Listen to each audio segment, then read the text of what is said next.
আমার কাছে মনে হয় মেয়ের মারা অনেক বেশি ভাগ্যবতী।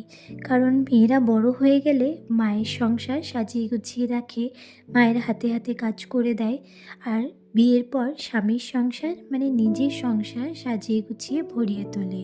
কেন এই কথা বলছি? এই যে ছোট ভাগ্নি আমাদের বাড়ি এসেছে, আমার বিয়ের সময় কত ছোট ছিল। বিয়ের পর শ্বশুরবাড়িতে এসে ওদের আমি কত বিরিয়ানি বানিয়ে খাইয়েছি। আজ দেখো আমার বাড়িতে এসে আমাকে বলছে যে মাম্মি আজকে আমি তোমাকে নতুন স্টাইলে বিরিয়ানি বানিয়ে খাওয়াবো। আর আমি তো যথাযথ খুশি হয়ে গিয়েছি, কারণ বিরিয়ানি তো আমরা সবাই খুব ভালোবাসি। তাই আজকে দুজনে মিলে বিরিয়ানি বানাবো।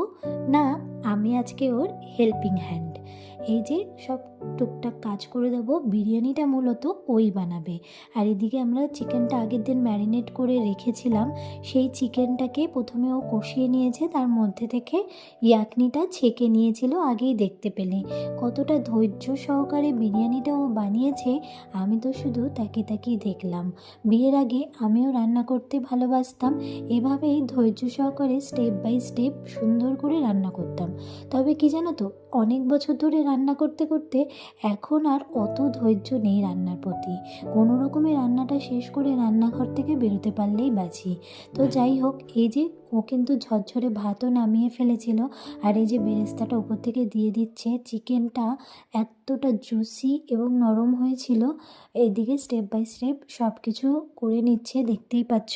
বিরিয়ানিটা কিন্তু অনেক বেশি লোভনীয় হয়েছিল, অনেক সুন্দর একটা প্রসিডিওরে করেছিল। কারণ আমি যখনই বিরিয়ানি করি তলাতে না বিরিয়ানিটা একদম চিপকে যায়, অনেক সময় পুড়ে পুড়েও যায়।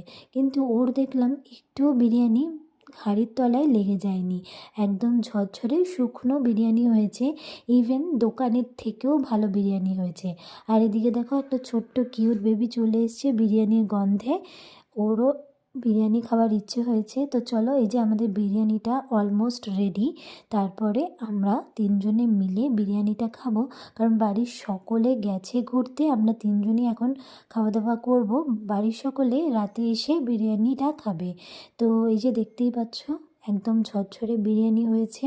খুব কম সময়ে দম দিয়েছিলাম, কিন্তু অসাধারণ হয়েছে বিরিয়ানিটা। আমি তো ভাবতেই পারিনি যে এতটা সুন্দর বিরিয়ানি হবে। কালারটা দেখেই হয়তো তোমরা বুঝতে পারছো। তো চলো এখন আমরা লাঞ্চটা করে নিই। এই ভিডিওটা অবশ্য অনেক দিন আগের ছিল। তো চলো, ভিডিওটা ভালো লাগলে লাইক কমেন্ট শেয়ার করো, সবাই পাশে থেকো। রাধে রাধে।